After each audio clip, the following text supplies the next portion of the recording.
इसको क्या बोला जाएगा? IE. It is also known as ionization potential. Ionisation enthalpy को आपने 10th में पढ़ा रहेगा, आयोनाइजेशन पोटेंशियल दोनों एक ही है, समझ में आ रहा है? Ionization enthalpy and ionization potential both are same. ये बोलना क्या चाह रहा है? आयोनाइजेशन मतलब आयंस बनाना। तो अगर मैं कोई न्यूट्रल एटम ले लूं, न्यूट्रल एटम ए को A+ बनाऊंगा तो मुझे एक इलेक्ट्रॉन निकालना पड़ेगा। आयोनाइजेशन एंथैल्पी, एंथैल्पी मतलब एनर्जी, तो इस A को A+ जब बनाया तो यहाँ कोई एनर्जी देनी पड़ेगी, समझ में आ रहा है? ऐसे थोड़ी कोई अपना इलेक्ट्रॉन निकाले, तो जो भी एनर्जी आप देंगे वही क्या होगा? Ionisation enthalpy. क्या होगा? Ionisation enthalpy. अब इसको ऐसे समझेंगे कि यहाँ पे न्यूक्लियस है, न्यूक्लियस है पॉजिटिव चार्ज, उसका ये ऑर्बिटल है, ऑर्बिटल में क्या होते हैं? इलेक्ट्रॉन। समझ में आ रहा है या नहीं? तो मैंने ये न्यूक्लियस बना दिया, इस न्यूक्लियस के आउटर मोस्ट सेल में मैंने इलेक्ट्रॉन रख दिया, समझ में आ रहा है? आउटर मोस्ट सेल में इलेक्ट्रॉन रख दिया। इस इलेक्ट्रॉन को हमें क्या करना है? रिमूव करना है। इस इलेक्ट्रॉन को रिमूव करने के लिए जो भी एनर्जी आप सप्लाई करेंगे, ये इलेक्ट्रॉन रिमूव करना है, और जो एनर्जी आप देंगे वही क्या हो जाएगा? Ionisation enthalpy. क्या हो जाएगा? Ionisation enthalpy. आप इलेक्ट्रॉन कहां से रिमूव कर रहे हैं? आउटर मोस्ट सेल से। कहां से? आउटर मोस्ट सेल से। तो आउटर मोस्ट सेल से इलेक्ट्रॉन रिमूव करने के लिए जो अमाउंट ऑफ एनर्जी आप प्रोवाइड करेंगे उसे क्या बोलेंगे? Ionization enthalpy. तो इसका डेफिनेशन क्या होगा स्टूडेंट? कि the amount of energy required to remove one electron from outermost loosely bonded isolated gaseous atom। जब किसी गैसियस एटम के outer most loosely bonded orbital से इलेक्ट्रॉन को रिमूव किया जाएगा तो उस प्रोसेस को हम क्या बोलेंगे? Ionization enthalpy. समझ पा रहे हैं आप लोग कि इलेक्ट्रॉन को निकालने के लिए जो अमाउंट ऑफ एनर्जी प्रोवाइड की जा रही है वही हमारा क्या होगा? Ionisation enthalpy. ये पॉइंट क्लियर? डेफिनेशन नोट से लिख लेंगे ना। ये है A से A+ बन गया, एक इलेक्ट्रॉन निकला, यहाँ पे आयोनाइजेशन एंथैल्पी 1 हो गया। समझ पा रहे हैं? अब अगर यही A+ है, इस A+ से हम एक और इलेक्ट्रॉन निकाल दें तो क्या बन जाएगा? A+2। यहाँ जो एनर्जी सप्लाई करनी पड़ेगी ये क्या हो जाएगी? Ionization energy 2। और इस A+2 से जब आप एक और इलेक्ट्रॉन निकाल देंगे तो क्या बन जाएगा? A+3 इलेक्ट्रॉन निकल गया, और इसको क्या बोलेंगे? Ionization energy 3। तुम्हें समझ में आ रहा है या नहीं? या तो कोई डाउट ना? तो अगर मैं आपसे पूछूं कि IE1, IE2, IE3 में किसकी एनर्जी ज्यादा होगी तो आप क्या बोलेंगे? Ionization enthalpy 3 higher than ionization enthalpy 2 higher than ionization enthalpy 1। ऐसा क्यों स्टूडेंट? क्योंकि ये इलेक्ट्रॉन निकालने के लिए जितनी एनर्जी लगेगी, इधर ऑलरेडी एनर्जी दे दी है, फिर ये निकालना, यहाँ पे ये एनर्जी है, ये इलेक्ट्रॉन निकालने के लिए ये एनर्जी प्लस एक्स्ट्रा एनर्जी भी देनी पड़ेगी, और ये इलेक्ट्रॉन निकालने के लिए जो IE3 होगा, इधर तक जितनी एनर्जी खर्च की है उसके बाद भी एनर्जी देनी पड़ेगी ना, तो ये एनर्जी क्या हो गया? सबसे ज्यादा। तो IE3 is higher then IE2 then IE1। ये पॉइंट क्लियर हो गया ना? फैक्टर affecting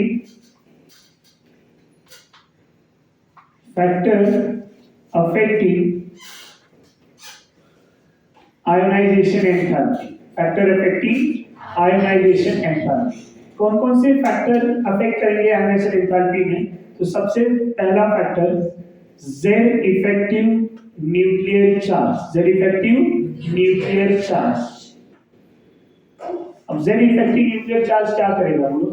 ये Z effective nuclear charge directly proportional to ionization enthalpy. इसको ऐसे समझेंगे, जब लेफ्ट टू राइट जाते हैं तो Z इफेक्टिव न्यूक्लियर चार्ज बढ़ता है, और जब Z इफेक्टिव न्यूक्लियर चार्ज बढ़ता है तो फोर्स ऑफ अट्रैक्शन क्या होगा, बढ़ेगा, और फोर्स ऑफ अट्रैक्शन बढ़ेगा तो आयनाइजेशन एंथैल्पी क्या होगा, ज्यादा होगा। अट्रैक्शन ज्यादा है ना, तो इलेक्ट्रॉन रिमूव करना क्या होगा, डिफिकल्ट या इजी, डिफिकल्ट। तो डिफिकल्ट होगा तो क्या होगा, एनर्जी प्रोवाइड ज्यादा करनी पड़ेगी, तो एनर्जी प्रोवाइड ज्यादा करनी पड़ेगी, तो ये क्या हो गया, Z effective directly proportional to ionization enthalpy. ये फर्स्ट पॉइंट था। सेकंड पॉइंट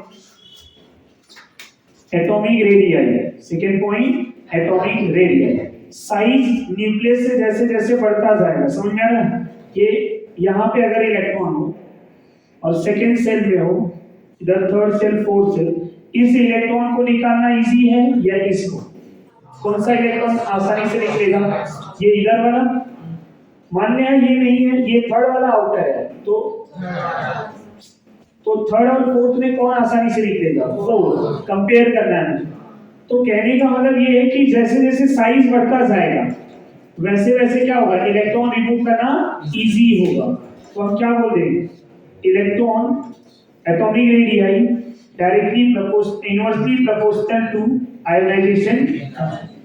समझ में आ रहा है, मतलब साइज बढ़ेगा तो ये आसानी से निकलेगा, साइज कम होगा तो ये डिफिकल्ट हो जाएगा। थर्ड पॉइंट बोल दूं यहाँ पे सिल्डिंग इफेक्ट। क्या पढ़ा था आपने, सिल्डिंग इफेक्ट। सिल्डिंग इफेक्ट कैसे रिलेट करेगा बोलो जरा। अगर अच्छा सिल्डिंग है, सिल्डिंग अच्छा है, तो आउटर इलेक्ट्रॉन और न्यूक्लियस के बीच में फोर्स ऑफ अट्रैक्शन क्या होगा, कम। फोर्स ऑफ अट्रैक्शन क्या होगा, कम, क्योंकि इधर क्या कर रहा है, इधर ऑर्बिटल सील्ड कर रहा है, तो इनके बीच में अट्रैक्शन क्या है, कम है। बट अगर ये पुअर सील्डिंग है तो इसके और इसके बीच में क्या होगा, अट्रैक्शन ज्यादा। तो अट्रैक्शन ज्यादा हो गया तो आयनाइजेशन एंथैल्पी क्या हो जाएगा, ज्यादा। अट्रैक्शन ज्यादा हो गया न्यूक्लियस और इसके बीच में, तो आयनाइजेशन एनर्जी क्या हो जाएगा, ज्यादा ना। फोर्स ऑफ अट्रैक्शन ज्यादा होगा तो इलेक्ट्रॉन रिमूव करना डिफिकल्ट, तो एनर्जी रिक्वायरमेंट ज्यादा। नहीं समझा, जब दो के बीच में फोर्स ऑफ अट्रैक्शन ज्यादा होगा तो उनको सेपरेट करने के लिए एनर्जी भी तो उतनी ही ज्यादा देनी पड़ेगी। तो मैंने यहाँ बोला अगर पुअर सील्डिंग है तो इसको रिमूव करने के लिए एनर्जी ज्यादा देनी पड़ेगी, पर अगर सील्डिंग अच्छा है तो फोर्स ऑफ अट्रैक्शन क्या होगा, कम। समझ में आ रहा है, तो यू कैन से अगर गुड सील्डिंग इफेक्ट है, सील्डिंग अच्छा है, तो shielding effect inversely proportional to ionization enthalpy.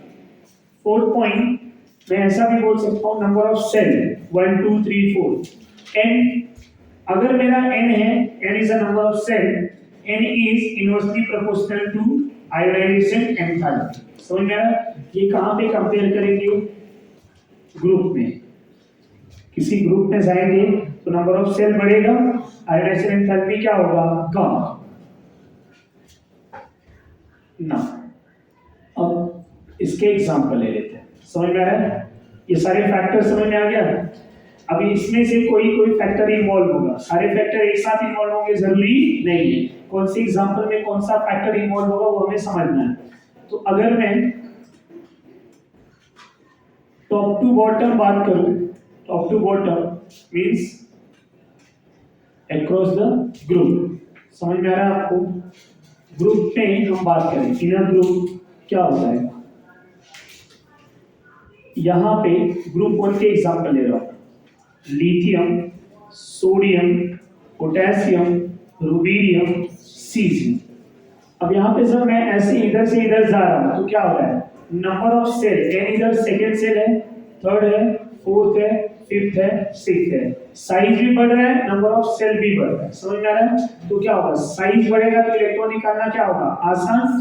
तो आयोनाइजेशन एंथैल्पी क्या हो जाएगा, लिथियम का सबसे ज्यादा, फिर किसका, सोडियम, फिर किसका, पोटेशियम, फिर रुबीडियम, देन सीजियम। ये आंसर समझ में आ रहा है, ये हो गया आयोनाइजेशन एंथैल्पी ग्रुप 1 का। अगर मैं सेकेंड एग्जांपल ले लूं ग्रुप 2 के लिए, beryllium, magnesium, calcium, strontium, barium, इनमें क्या हो जाएगा, सेम रूल, तो मैं यहाँ पे लिख सकता हूँ आयोनाइजेशन एंथैल्पी बेरिलियम हायर होगा किससे, मैग्नीशियम से। मैग्नीशियम की वैल्यू किससे ज्यादा होगा, कैल्शियम, कैल्शियम का स्ट्रोंटियम, देन बेरियम। नहीं समझ में आ रहा है, ये पॉइंट क्लियर हो रहा है या नहीं, ये आंसर समझ में आ गया। ये ग्रुप 1 ग्रुप 2 का था। ऐसे ही मैं पी ब्लॉक में ले लूं और पी ब्लॉक में मैं 15 16 17 की बात करूं, ग्रुप 15 की बात करूं, नाइट्रोजन, फास्फोरस, आर्सेनिक, एंटीमनी, बिस, इस तरह से है। इनके जो है ये ग्रुप 15 में इनके साइज क्या होंगे, बढ़ेंगे। तो आयोनाइजेशन एंथैल्पी क्या होगा, अगर मैं यहाँ पे बात करूं कि यहाँ रीजन क्या है, तो हम क्या बोलेंगे, जब मैं डाउन टू द ग्रुप जा रहा हूँ टॉप टू बॉटम, तो एटॉमिक रेडियाई क्या हो रहा है, इंक्रीज हो रहा है। और एटॉमिक रेडियाई इंक्रीज होगा तो क्या हो जाएगा, बोलो आयोनाइजेशन एंथैल्पी कम हो जाएगा। तो नाइट्रोजन का higher, than phosphorus, arsenic, antimony. Similarly for group 16 17 and 18 सबके लिए लगभग सेम होगा। 18 में भी इवन ऐसा ही होगा, helium, neon, argon, krypton, xenon, radium. ये एक्स्ट्रा स्टेबल होते हैं ना, सुना आपको, यहां तक भी बात करेंगे तो भी चलेगा। ये क्या होते हैं, नोबल गैसेस है, more stable configuration, more stable configuration. अब ये मोर स्टेबल कॉन्फ़िगरेशन है ना, अपने पीरियड में सबसे ज्यादा स्टेबल यही होते हैं। तो यहाँ पे अगर मैं बात करूं, ये भी साइज बढ़ रहा है, साइज बढ़ रहा है ना, and one more thing, size increases. तो यहाँ अगर मैं बात करूं आयोनाइजेशन एंथैल्पी की, तो हीलियम सबसे ज्यादा होगा, than neon, argon, krypton, xenon. एक बात ध्यान में रखेंगे कि पूरे पीरियोडिक टेबल में यहीं पे पॉइंट भी हम बात कर सकते हैं, helium highest ionization enthalpy in periodic table। Helium का आयोनाइजेशन एंथैल्पी सबसे ज्यादा होगा, क्यों, नोबल गैसेस का सबसे ज्यादा होता है और नीचे की तरफ क्या होगा, कम होता है। तो सबसे पहला नोबल गैसेस कौन है, हीलियम। तो इसका इलेक्ट्रॉन रिमूव करना क्या हो जाएगा, डिफिकल्ट। यहां से जब आप इलेक्ट्रॉन निकालेंगे तो इस इलेक्ट्रॉन को निकालना बहुत डिफिकल्ट होता है। तो पूरे पीरियोडिक टेबल में सबसे ज्यादा वैल्यू आयोनाइजेशन एंथैल्पी का किसका होगा, हीलियम का। किसका होगा, helium. Highest ionisation enthalpy helium, समझ में आ रहा है। और ये नोबल गैसेस अपने पीरियड में सबसे ज्यादा होंगे, maximum in a period, maximum in a period किसका होगा, नोबल गैसेस। और पूरे पीरियोडिक टेबल में किसका होगा, हीलियम का। समझ में आ रहा है आपको। 1 to ग्रुप 17 तक अब नोबल गैसेस तो एक्सेप्शनली हाई है, एक्सेप्शनली हाई है, बहुत ज्यादा होता है स्टेबिलिटी की वजह से। तो 1 to 17 की बात करें तो किसका ज्यादा होगा, 17 का। Left to right z effective nuclear charge increases, left to right z effective nuclear charge increases. समझ में आ रहा है। तो in a period noble gases के बाद किसका ज्यादा होता है, समझ में आ रहा है आप लोग को, ये ध्यान में रखिए। तो यहाँ फ्लोरीन, ब्रोमीन, आयोडीन, इधर ऑक्सीजन, सल्फर, सेलेनियम, एल्यूमिनियम। ये वैल्यू समझ में आ रहा है। 13 14 नहीं लिया है, मैं बताऊंगा आपको, समझ में आ रहा है। तो ये ध्यान में रखेंगे। अगर मैं बात करूं यहीं पे स्टूडेंट किसकी, left to right, next point left to right. Left to right मतलब across the period, across the period, across the period की अगर मैं बात करूं, across the period की मैं बात करूं तो क्या होगा, आप पे ध्यान देंगे कि लिथियम ले लिया, beryllium, boron, carbon, nitrogen, oxygen, fluorine and neon. No doubt neon सबसे ज्यादा और ये सबसे कम, इतना तो पता है, लेफ्ट टू राइट इंक्रीज होता है। बट यहाँ पे अगर मैं इधर से इधर जाऊं तो ओवरऑल वैल्यू क्या होगी, ओवरऑल आयोनाइजेशन एंथैल्पी क्या होगा, इंक्रीज होगा, यस और नो। बट क्या ये सभी के लिए ऐसा पॉसिबल है, तो जरा ध्यान देंगे। इसके लिए बेरिलियम और बोरॉन यहाँ पे, एंड नाइट्रोजन एंड ऑक्सीजन। समझ में आ रहा है? एक फैक्टर यहाँ पे अप्लीकेबल होगा, half filled orbital and full field वाला कॉन्सेप्ट। ऑर्बिटल की स्टेबिलिटी समझ में आ रहा है? वो चीजें हमने कहाँ पे पढ़ा था याद है? एटॉमिक रेडियस, ये इलेक्ट्रॉनिक कॉन्फ़िगरेशन में पढ़ाया था मैंने। समझ में आ रहा है? तो यहाँ पे भी हम फैक्टर वो यूज कर सकते हैं कि और एक फैक्टर है और उसी को डोमिनेटिंग मानेंगे, उसी को हम क्या मानेंगे? डोमिनेटिंग। इधर तक यूज नहीं है इसलिए बता रहे हैं, अब यहीं पे बता रहा हूँ। Orbital stable electronic configuration, stable electronic configuration क्या हो जाएगा? अगर P6 है तो P6 ज्यादा स्टेबल होगा P3 से, मतलब यहां से इलेक्ट्रॉन निकालना डिफिकल्ट है P3 से। और अगर P3 है तो P3 से जो है डिफिकल्ट है compare to P4 neighbouring element. समझ में आ रहा है? P3 ज्यादा हाफ फील्ड होता है ना, इसलिए P4 से। S2 है S1 से ज्यादा, H2 है इवन P1 से भी ज्यादा, H2 और P1 है, तो वहां पे क्या हो जाएगा? यहाँ वही कॉन्सेप्ट है। समझ पा रहे हैं आप लोग? D10 है D5 से ज्यादा, D10 D9 से ज्यादा तो होगा ही होगा, D5 जो है वो D6 से ज्यादा। समझ में आ रहा है? हमेशा नेबरिंग से कम, D4 से D5 ज्यादा ही होगा, ये तो फिक्स है। अब D5 D7 की बात करेंगे तो D7 ही ज्यादा होगा, ये ध्यान में रखना। हम हमेशा नेबरिंग कंपेयर कर रहे हैं, D7 D8 D9 D5 से क्या होगा? ज्यादा, वहां पे अलग इफेक्ट होगा। तो इसके ये ऑर्बिटल की स्टेबिलिटी है, ये क्या है? स्टेबिलिटी। ये ऑर्बिटल स्टेबल फॉर्म में होता है, हाफ फील्ड वाले। मैंने यहाँ पे ऑर्डर भी बता दिया, ये हाफ फील्ड है, ये फुल फील्ड है, ये ज्यादा, ये ऐसा।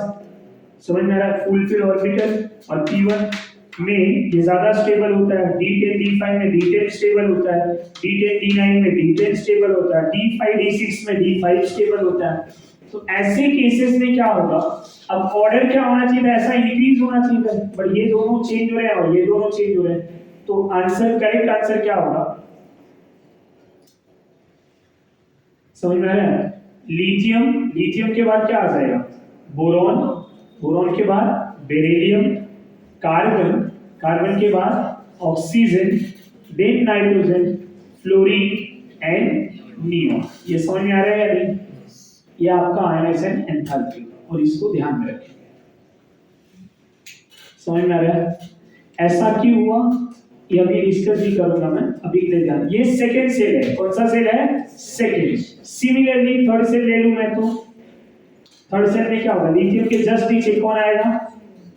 लिथियम के जस्ट नीचे sodium, beryllium, magnesium, aluminium, silicon, phosphorus, sulphur, chlorine और आर्गन।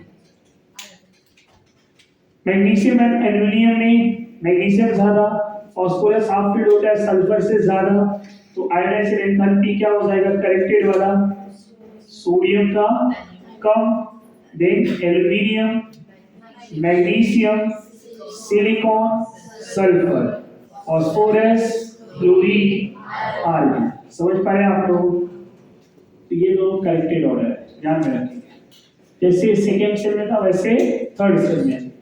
अब यहाँ पे मैं ऐसा क्यों हुआ, beryllium, boron and nitrogen, oxygen, उसका एक्सप्लेनेशन की बात करूंगा। बेरिलियम ले लिए हम लोग और यहाँ बोरॉन, इधर नाइट्रोजन ले लिए और इधर ऑक्सीजन। समझ पा रहे हैं? बेरिलियम में एटॉमिक नंबर कितना होता है? 4, इधर 5, इधर होता है 7, इधर 8। 1s2 2s2, 1s2 2s2 2p1, 1s2 2s2 2p3, 1s2 2s2 2p4। समझ पा रहे हैं? इन दोनों को कंपेयर कर रहा हूं और इन दोनों को कंपेयर कर रहा हूं मैं। समझ पा रहे हैं या नहीं?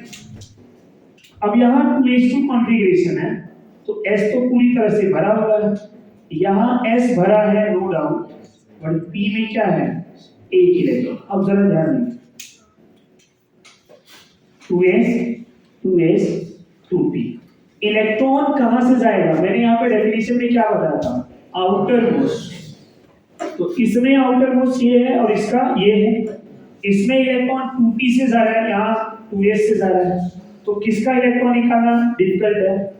2s, क्योंकि 2p ये जो है s2 is more difficult compare to p1। तो यहाँ क्या हो जाएगा?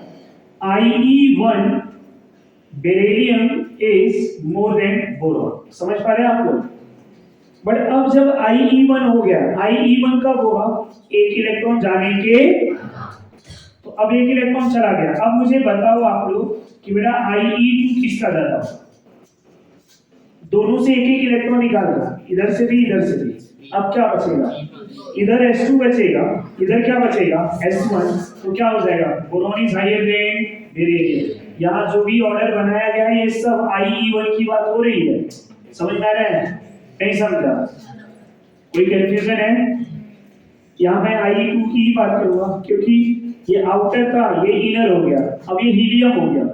हीलियम एक्सेप्शनली बहुत ज्यादा होता है, तो थर्ड वाला इलेक्ट्रॉन तो निकालना ही डिफिकल्ट है। समझ में आ रहा है? अगर आप निकालने का ट्राई भी करेंगे तो more amount of energy required, बहुत ज्यादा लगेगा। नोबल गैसेस को ना तो इलेक्ट्रॉन दिया जा सकता है ना तो इलेक्ट्रॉन लिया जा सकता है। इलेक्ट्रॉन देंगे तो भी एनर्जी देनी पड़ेगी, इलेक्ट्रॉन लेंगे तो भी एनर्जी देनी पड़ेगी। समझ में आ रहा है? क्यों? क्योंकि वो स्टेबल है। क्यों? क्योंकि स्टेबल है। अब नाइट्रोजन में वैलेंशियल ये है, हमेशा मैं वैलेंशियल की बात करूंगा क्योंकि यहाँ नोबल गैस है हीलियम के बाद।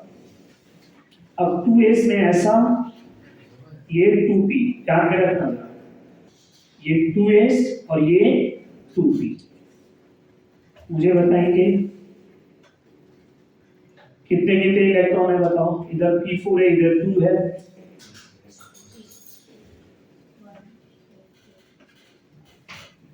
इलेक्ट्रॉन कहां से निकलेगा बताओ? 2p से या 2s से? दोनों का 2s सेम है, हमेशा कहां से निकलेगा? आउटर। आउटर कौन है? 2p3 2p4। अब मैं बोलूं IE1 क्या होगा? बोलो जरा। इसका हाफ फील्ड है, इसका हाफ फील्ड है क्या? नहीं। क्या हो जाएगा? Nitrogen is more then oxygen. अब इधर से एक इलेक्ट्रॉन जा चुका है IE1 में, इधर से भी एक गया। अब बोलो IE2 क्या होगा? मुझे बताओ। ऑक्सीजन इज मोर देन, क्योंकि अब ये हाफ फील्ड हो गया था। अब इधर 2 बचे, 2 जाने के बाद इधर एक ही बचा। बोलो कौन ज्यादा होगा?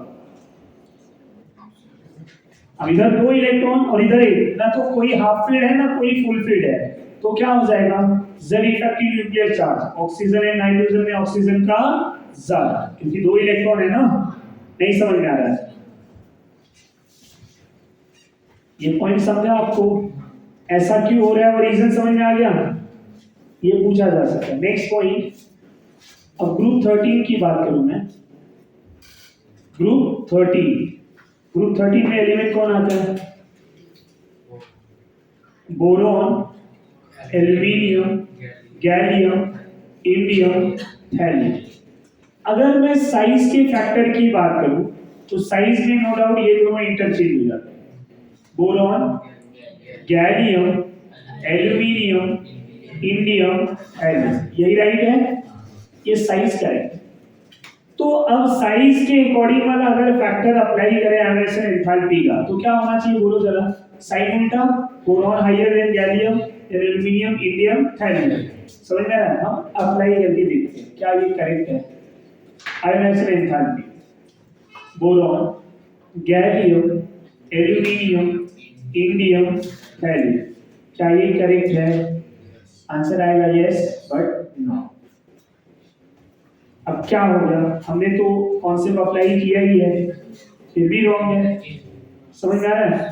हमने ऐसा भी नहीं किया, थोड़ा सोच के साइज भी ले लिया, फिर भी रॉन्ग हो गया। ये जो थैलियम है ना, ये इधर आएगा। अब ऐसा क्यों हो रहा है?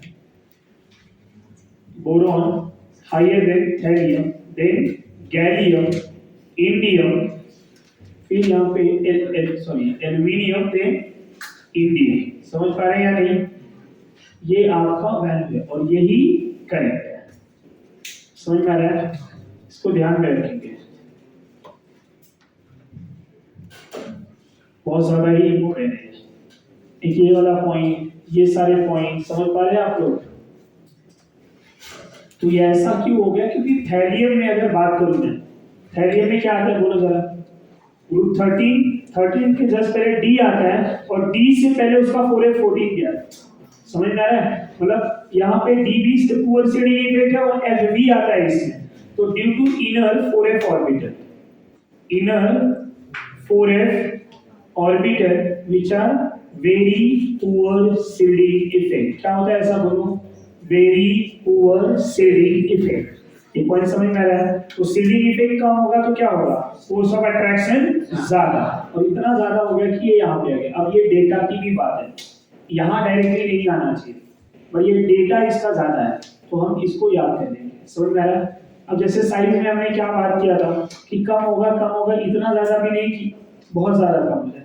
तो यहाँ तो एनएसएन भी तो बहुत ज्यादा ही बढ़ गया अचानक। तो यहाँ पे फोर्स ऑफ अट्रैक्शन बहुत ज्यादा होता है, फर्स्ट थिंग। सेकेंड, इसका डेटा वैल्यू भी हम ध्यान में रखेंगे। तो एज पर डेटा ये करेक्ट आंसर, समझ में आ रहा है। और रीजन अगर पूछा तो this is the only reason कि inner 4f orbital present and inner 4f orbital है क्या होगा, which are very poor shielding effect. समझ में आ रहा है। अब ग्रुप 14 की बात करें, कार्बन, सिलिकॉन, जर्मेनियम, टिन और lead. Carbon, silicon, germanium, tin और लेड। अब इनमें साइज किसका ज्यादा होता है, लेड का। अच्छा मैंने साइन क्यों बना दिया, सॉरी। इनमें साइज किसका ज्यादा होता है, लेड का। कम किसका होता है, कार्बन का। तो NaCl एंथैल्पी क्या होना चाहिए, carbon, silicon, germanium, tin, lead, यही ना। बट होता क्या है जरा देखते हैं। आयोनाइजेशन एंथैल्पी हम जो सोच रहे हैं पहले वो आंसर लिखते हैं।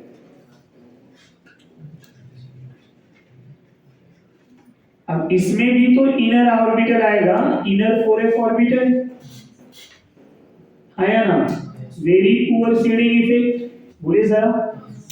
तो ये क्या करता है, ये आंसर जो है रॉन्ग है, ये दोनों आपस में इंटरचेंज कर लेते हैं। तो करेक्ट आंसर क्या होता है, carbon, silicon, germanium, lead and tin, ये करेक्टेड आंसर। समझ पा रहे या नहीं, दिस वन इज करेक्ट। ये समझा आपको, due to very poor shielding effect. अब यहाँ ऐसा नहीं हो रहा है बहुत ज्यादा, क्यों, क्योंकि डी के जस्ट बाद ये आ रहा है और ये पी के जस्ट बाद आ रहा है, तो ये भी एक रीजन है। वहां सडन जो है डी 4f था, 4f के बाद डी था और डी के जस्ट बाद ये आया था। वही रीजन तो एल्यूमिनियम और गैलियम के भी साइज का रीजन था। अब ये अगर हो गया तो यहां से डी ब्लॉक एलिमेंट की बात कर रहे थे। अब डी ब्लॉक एलिमेंट का एनएसएल एंथैल्पी में क्या वेरिएशन होगा, जिसके साइज में ही इतना चेंजेस था तो उसके आयोनाइजेशन एंथैल्पी में क्या होगा, ध्यान देंगे। मैं पहले 3D सीरीज की बात करूंगा। 3D सीरीज में कौन होता है, स्कैंडियम 2 जिंक होता है। इन जनरल साइज क्या होता है, डिक्रीज मानते हो, जनरल साइज मतलब जनरल ट्रेंड के अकॉर्डिंग लेफ्ट टू राइट क्या होगा, समझ में आया। तो मैं यहाँ जनरल ट्रेंड के अकॉर्डिंग आयोनाइजेशन एंथैल्पी क्या बोलूंगा कि scandium 2 zinc ionisation enthalpy increases, क्या होता है, इंक्रीज भी होता है, बट ये वैल्यू जो है रेगुलर इंक्रीज नहीं होता। क्यों, कहीं कम कहीं ज्यादा होता है। उसका रीजन ये है कि इनका साइज का भी फैक्टर जो है डिफरेंट ही है। तो इनमें आपको कल ये ध्यान में रखना होगा, डेटा के अकॉर्डिंग इसको, अब डेटा के अकॉर्डिंग पूछा भी नहीं जाता, याद करने की जरूरत नहीं है, क्या क्या पूछा जाएगा उस पर डिस्कस करेंगे। Scandium 2 zinc ionisation enthalpy increases but increase value not regular। जो वैल्यू इंक्रीज हो रही है वो रेगुलर इंक्रीज नहीं हो रही, ये ध्यान में रखिए कि आप सोचो सब ऐसे ग्रेजुअली इंक्रीज हो रहा है क्या, नहीं। ये पहला पॉइंट। दूसरा, अब इसमें कौन कौन एलिमेंट आते हैं, स्कैंडियम, टाइटेनियम, वैनेडियम, मैग्नीज, ये सब, उनमें भी हाफ फील्ड वाला कॉन्सेप्ट तो आएगा। तो ऐसे कहां पे आपको चांसेस मिलेंगे जहां पे क्वेश्चन पूछा जाता है। मैग्नीज और क्रोमियम में, तो क्रोमियम और मैग्नीज ले लिया, कॉपर और जिंक भी ले लूंगा, समझ में आ रहा है। ये 24 होता है, 25, 29, 30, ये इनका एटॉमिक नंबर। कॉन्फ़िगरेशन सबको याद है इनका? 4s1 3d5, 4s1 3d5, 4s2 3d5, 4s1 3d10, 4s2 3d10। समझ पा रहे हैं? अब 4s1 है 3d5 है, 4s2 है 3d5 है। इलेक्ट्रॉन कहां से निकलेगा? हमेशा आउटर से। आउटर कौन है इसमें बताओ? 4s, इधर भी 4s। इन दोनों में किसका कंप्लीट ऑर्बिटल? ये 4s2। तो आयनाइजेशन एनर्जी किसका ज्यादा होगा बोलो? क्रोमियम मैग्नीज में किसका ज्यादा होगा? इधर s2 है और इधर s1। तो क्या होगा? Manganese is higher than chromium. अब इसका एक इलेक्ट्रॉन जा चुका है, इसका भी जा चुका है। इधर क्या बचा? s1। इधर क्या बचा? तो आयनाइजेशन एंथैल्पी 2 क्या होगा बोलो? Chromium is higher than manganese. नहीं समझा? ये जा चुका है ना, बचा क्या? d5। इधर क्या बचा? s1 d5। अब यहाँ इलेक्ट्रॉन किससे जाएगा? s1 से। इधर किससे?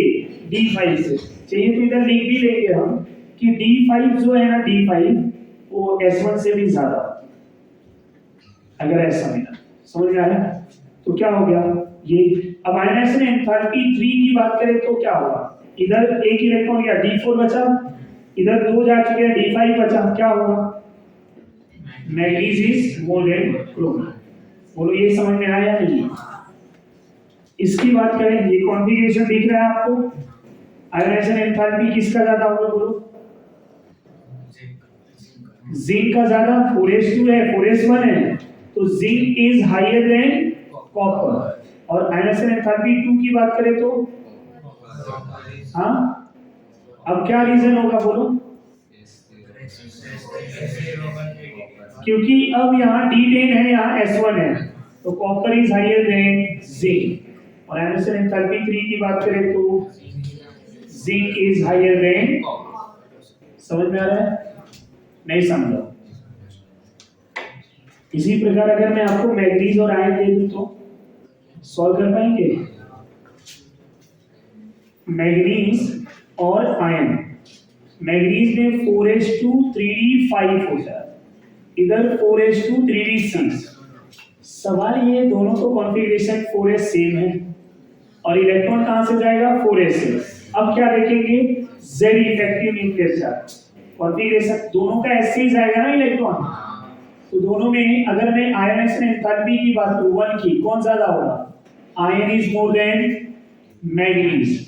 2 भी बात करूं तो किसका ज्यादा होगा? Ion is more then manganese. ऐसा क्यों सर? तो दोनों का s से ही इलेक्ट्रॉन जा रहा है, तो अब दोनों का s से इलेक्ट्रॉन जा रहा है। यहाँ d5 यहाँ d6 है, d6 है z इफेक्टिव न्यूक्लियर चार्ज ज्यादा। z effective nuclear charge left to right ज्यादा होता है, तो यहाँ ज्यादा है, तो इसका IE1 और IE2 ज्यादा हो गया। अब यहाँ बचा क्या? d5, इधर बचा d6, क्योंकि इसके पहले दोनों का सेम ऑर्बिटल से इलेक्ट्रॉन जा रहा है। समझ पा रहे हैं? दोनों का 4s ऑर्बिटल से ही इलेक्ट्रॉन जा रहा है। अब यहाँ d5 से जाएगा, यहाँ d6 से। अब बोलो किसका ज्यादा होगा? तो आप डेटा देखेंगे ना तो यही होगा। समझ पा रहे हैं या नहीं? यहाँ तक कोई डाउट? तो d5 ग्रेटर देन d6 ही है ना, तो इसलिए तो यहाँ थर्ड वाला मैग्नीज का ज्यादा होगा, क्योंकि जब d5 से इलेक्ट्रॉन जाएगा तो d6 से हमेशा ज्यादा। अभी क्या हो रहा था? जब तक 4s से इलेक्ट्रॉन है, आउटर से इलेक्ट्रॉन जाएगा तो 4s इधर भी जा रहा है, 4s इधर भी जा रहा है, तो दोनों में क्या होगा? तब z इफेक्टिव न्यूक्लियर चार्ज देखिए, राइट? अब ये तो हो गया d ऑर्बिटल का 3d सीरीज में, जहां पे आपको क्वेश्चन पूछा जा सकता है। फर्स्ट में ion is greater than manganese. क्यों? क्योंकि इसका H2 इसका भी H2। अब इसमें नंबर ऑफ इलेक्ट्रॉन कितने हैं? टोटल 8, इधर 7। अब टोटल यहाँ लेफ्ट टू राइट जब जाएंगे तो क्या होता है? Z effective nuclear charge increases, तो force of attraction increases, and force of attraction increases, ionisation enthalpy increases. समझ आ रहा है? क्या यहाँ स्टेबिलिटी ऑफ ऑर्बिटल का कॉन्सेप्ट आएगा? नहीं। क्यों? क्योंकि दोनों तो सेम है। तो यहाँ क्या देखेंगे, Z इफेक्टिव न्यूक्लियर चार्ज। मेरे पास 3D है, 4D है, 5D, 3D 4D 5D, नहीं समझा, 3D 4D 5D। अगर मैं साइज की बात करूं तो साइज कुछ ऐसा होता है ना, तो आयोनाइजेशन एंथैल्पी कैसा होना चाहिए, ऐसा मैं मान रहा हूं कि 3D ज्यादा 4D से, और 4D और 5D क्या होना चाहिए, ऑलमोस्ट इक्वल होना चाहिए एज पर साइज में कॉन्सेप्ट बना रहा हूं, पर ये आंसर रॉन्ग है। ये क्या है, अब यहाँ 5D जब आता है ना तो उसके 5D के पहले कौन आता है, 4f orbital, inner 4f orbital, very poor shielding effect, नहीं समझा, तो इसका फोर्स ऑफ अट्रैक्शन न्यूक्लियस से क्या होगा, ज्यादा। तो ionisation enthalpy of 3D is higher than 5D than 4D। बोलो समझा या नहीं, रीजन समझ में आ रहा है। एक एग्जांपल लेते हैं, कॉपर है, उसी ग्रुप का सिल्वर भी है, उसी ग्रुप का गोल्ड भी है, समझ में आ रहा है। अब खाली जानना होगा क्या है, ये 3D का है, 4D का है, 5D का है, आप बताओ आयोनाइजेशन एंथैल्पी क्या होगा। Copper is higher than gold than, समझ में आ रहा है या नहीं। इस प्रकार से डी ब्लॉक भी आपको समझ में आ गया, क्या क्या वेरिएशन पूछा जा सकता है ना। यहाँ एक एप्लीकेशन भी ऐसा पूछेंगे कि m कोई एलिमेंट है, m इज एनी एलिमेंट, समझ में आ रहा है। यहां से m प्लस जब बनेगा तो एक इलेक्ट्रॉन निकलेगा, और ये मेरा आयोनाइजेशन एंथैल्पी 1, ये m प्लस से अगर मैं एक इलेक्ट्रॉन निकालूं तो क्या हो जाएगा, m+2, आयोनाइजेशन एंथैल्पी 2, समझ पा रहे हैं या नहीं। अब ध्यान देना स्टूडेंट, अगर मेरा यहाँ पे IE1 और IE2 का डिफरेंस है, IE1 निकाल दिया, इसकी वैल्यू सपोज कम है, राइट, IE2 है ऐसा, तो दूसरा भी इलेक्ट्रॉन निकल सकता है। बट अगर मैं यहाँ पे ऐसा दिखा कि IE1 और IE2 और IE1 में एनर्जी का गैप बहुत ज्यादा है, समझ में आ रहा है। मतलब क्या बताना चाह रहे हैं कि सेकेंड वाला इलेक्ट्रॉन निकालना डिफिकल्ट है, नहीं समझा। एक इलेक्ट्रॉन निकल गया, इसकी एनर्जी ये सबसे कम होगा, ये ज्यादा। पर यहाँ ऐसे अगर मैं दिखाऊं कैसे कि IE2 is less than IE1, ये तो रूल है, चलो ठीक है, मतलब सेकेंड भी निकल सकता है। पर अगर वहां पे ऐसा दिया रहेगा कि IE2 is much more than IE1, ये क्या बताना चाह रहा है, removal of second electron are difficult. मतलब एक इलेक्ट्रॉन निकलने के बाद अब ये क्या हो गया, नोबल गैसेस, नहीं समझा, ये पॉइंट समझ में आ रहा है या नहीं। अब यहीं पे मैं दूसरा भी एग्जांपल बता रहा हूं कि अगर m+2 ले लिया, इससे एक इलेक्ट्रॉन निकाला, आयोनाइजेशन एंथैल्पी 3, समझ पा रहे हैं या नहीं, तो ये m+3 हो गया और एक इलेक्ट्रॉन और, ये समझा। अब यहाँ पॉइंट नंबर 2 कि अगर ऐसा पूछ दे कि IE3 is much more than IE2 which is higher than IE1, इन दोनों के बीच में ऐसा नॉर्मल डिफरेंस दिखा है, इधर ज्यादा दिखा दिया, तो ये क्या बताना चाह रहा है, दो इलेक्ट्रॉन निकल सकता है, तीसरा निकलेगा क्या, नहीं। तो ये जो आयोनाइजेशन एंथैल्पी की वैल्यू आएगी, ये क्या बताना चाहेगा, how many valence electron present in element. अगर एक इलेक्ट्रॉन आसानी से निकल रहा है, वैलेंसी क्या होगी 1, मतलब वो मोनो पॉजिटिव बन सकता है। अभी इंटरनल में क्वेश्चन था, राइट, कौन डाई पॉजिटिव बन सकता है, जिसके वैलेंसी शेल में 2 इलेक्ट्रॉन, जिसका 2 इलेक्ट्रॉन आसानी से निकल जाए, समझ पा रहे हैं आप लोग। तो ये डाई पॉजिटिव, तो ये वाला पॉइंट समझ में आ रहा है या नहीं, ये समझेंगे आप। अब यहीं पे एप्लीकेशन थोड़ा बता रहा हूं कि जिसका आयोनाइजेशन एंथैल्पी लो होगा, मतलब इलेक्ट्रॉन आसानी से निकालेगा। इलेक्ट्रॉन आसानी से कौन निकाल सकता है, आउटर शेल में एक इलेक्ट्रॉन और 2 इलेक्ट्रॉन, राइट। अब ये किसमें होता है, एस ब्लॉक के अल्कली और अल्कलाइन में। तो लो आयोनाइजेशन एंथैल्पी जिसका होगा उसका इलेक्ट्रोपॉजिटिव नेचर ज्यादा, इलेक्ट्रॉन इजीली दे रहा है ना, वो पॉजिटिव आसानी से बना सकता है। जिसका आयोनाइजेशन एंथैल्पी क्या हो, बहुत ज्यादा, तो उसका इलेक्ट्रोनेगेटिविटी ज्यादा, except noble gases. Noble gases exceptionally higher because of stability. समझ में आ रहा है, वहां स्टेबिलिटी का केस है। बट अगर मैं नोबल गैसेस को छोड़ूं तो लेफ्ट टू राइट सबसे ज्यादा किसका होता है आयनाइजेशन एंथैल्पी? ग्रुप 70। तो उसकी आयनाइजेशन एंथैल्पी सबसे ज्यादा, मतलब वो सबसे ज्यादा इलेक्ट्रोनेगेटिव एलिमेंट है। समझ में आ रहा है आपको? जो आयनाइजेशन एंथैल्पी लो होगा वो पॉजिटिव मेटल होगा, इलेक्ट्रो पॉजिटिव नेचर को एक्सप्लेन करेगा और उसकी इलेक्ट्रोनेगेटिविटी वैल्यू क्या होगी? कम। समझ में आ रहा है? और एक बात, अगर कोई जिसकी आयनाइजेशन एंथैल्पी लो होगा, मतलब वो मेटल आयन बना रहा है, जिसकी वैल्यू जितना कम आयनाइजेशन एंथैल्पी उतना तेजी से ऑक्सीडाइज हो रहा है। समझ में आ रहा है? तो यहीं पे एक पॉइंट आता है रिड्यूसिंग एजेंट का। क्या हो जाएगा बोलो? Ionization enthalpy. रिड्यूसिंग एजेंट किसका ज्यादा होगा?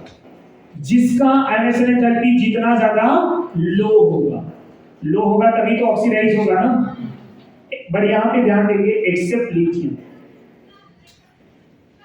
लिथियम क्यों?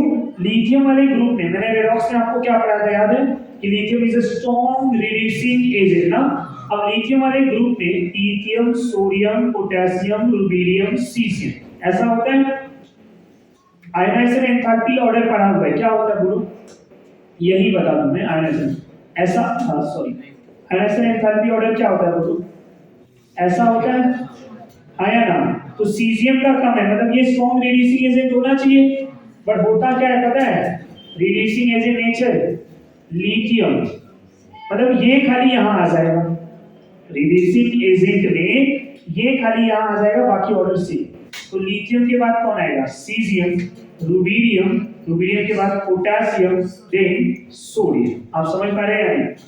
एक्सेप्ट लिथियम यहां लिख दिया। लिथियम एक्सेप्शनली क्या है? उसका रिड्यूसिंग एजेंट नेचर ज्यादा है। ये सारे एप्लीकेशन के पॉइंट है, नोट्स में आप रीड करेंगे। समझ में आ रहा है? यहां तक कोई डाउट है तो बोलो। हमने यहाँ पे लिखा हुआ है कि हीलियम का हाईएस्ट आयनाइजेशन एंथैल्पी है पूरे पीरियोडिक टेबल में, तो मैं ऐसा लिख सकता हूँ सीजियम ग्रुप 1 का सबसे कम होता है, और ग्रुप 1 में सबसे कम किसका होता है? सीजियम। तो caesium lowest ionization enthalpy in periodic table. ये समझ पा रहे हैं? अब एज अ ग्रुप पूछा जाए, एज अ ग्रुप कौन से ग्रुप का आयनाइजेशन एंथैल्पी सबसे कम होगा? ग्रुप 1। और नोबल गैसेस को छोड़ दिया जाए और पूछा जाए किसका ज्यादा होगा? ग्रुप 70। बट पूरे पीरियोडिक टेबल में पूछा जाए तो ग्रुप 80। नहीं समझा? ग्रुप 15 और ग्रुप 16 में किसका ज्यादा? 15 का। लेफ्ट टू राइट बढ़ता है, but 15 is a half field, 16 half field है क्या? नहीं। समझ में आ रहा है? ग्रुप 2 और ग्रुप 13 में किसका ज्यादा होगा? ग्रुप 2 मतलब, इधर ध्यान दीजिए, ग्रुप 2 मतलब बेरिलियम, ये ग्रुप 13। ऐसे सेम मैग्नीशियम और एल्यूमिनियम, मैग्नीशियम और एल्यूमिनियम इधर किया भी है, ध्यान दीजिए। सेम कैल्शियम और इसके नीचे कौन आएगा? गैलियम। तो कैल्शियम और गैलियम में भी कैल्शियम का ज्यादा। समझ में आ रहा है? तो ग्रुप 2 और ग्रुप 13, ये वाला भी पॉइंट याद रखिए। ग्रुप 15 और 16 में किसका आयनाइजेशन एंथैल्पी ज्यादा होगा? 15 का। ग्रुप 1 और 2 में किसका ज्यादा? 2 का। ग्रुप 2 और ग्रुप 13 में किसका ज्यादा होगा? ग्रुप 2 का। समझ में आ रहा है? 13 के एक इलेक्ट्रॉन आसानी से निकल जाएंगे। समझ पा रहे हैं आप लोग? जिंक और कॉपर में किसका ज्यादा? मैग्नीज और आयरन में किसका ज्यादा? क्रोमियम और मैग्नीज में किसका ज्यादा? ये क्वेश्चन आपको पूछे जाएंगे। इसी प्रकार से 3D 4D 5D में क्या होगा? तो ये पॉइंट याद रहेगा आपको, तो इतना पूरा रिवाइज करेंगे। That's all. ये समझा आपने को? आया ना? ये लिख के ही जाना है आपको।